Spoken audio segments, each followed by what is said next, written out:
Hi, I'm Peter Knight and I want to welcome you to part 2 of this series where we have a look at the influence of different factors that affect impact and affect ball flight.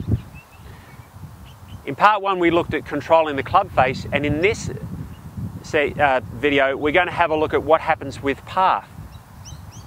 The major influence of path is the curvature of the ball in the air. So if I hit a shot and let's say my swing path through impact is going to the left of the target, then what it's going to do is that's going to create a spin on the ball that's going to cause it to curve to the right. And what you might notice if your ball flight does curve off to the right, which probably the majority of golfers do, then if you've hit a shot off the ground and you've taken a divot, if you have a look, step back, you might see that it's actually aiming to the left of where you intended the ball to go. So that's a clue as to your swing path. So when the club swings through, if your club path is going to the right of the target, it's going to influence the ball to curve left. If the club's path is swinging to the left of the target, it's going to influence the ball to go to the right. They're the basic things to remember about what happens, because what can occur is, let's say I hit a shot and it curves off to the right of the target, then my thinking could be that, well, I'm just going to aim further left. But what it does is it actually creates more of the same. So if I aim my body to the left of the target and swing even further to the left, it puts more spin on the ball and the ball's going to go even further right. So it's actually making the problem worse. So what is the correct path of the club? So at address, I've put an imaginary line on the ground here running toward my target. At address, the bottom of my shaft is actually pointed straight along this line.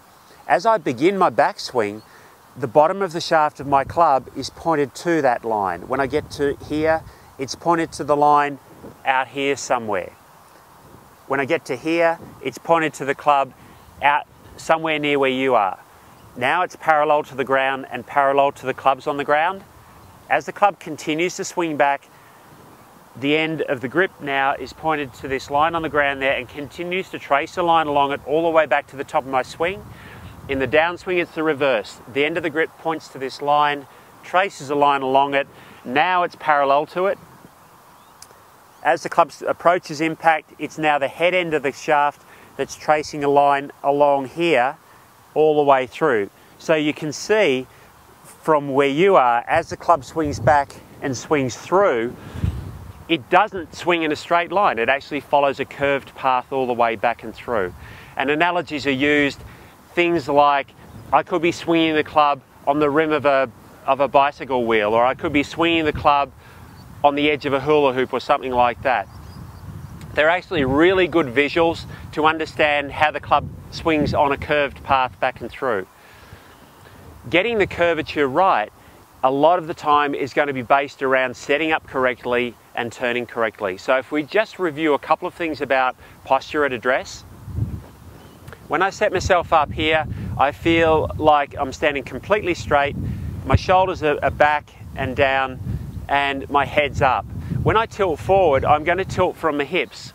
So as I tilt forward down toward the ball there, for the moment keeping my legs straight, I'm tilting from here as opposed to allowing a collapse from my waist here on my stomach.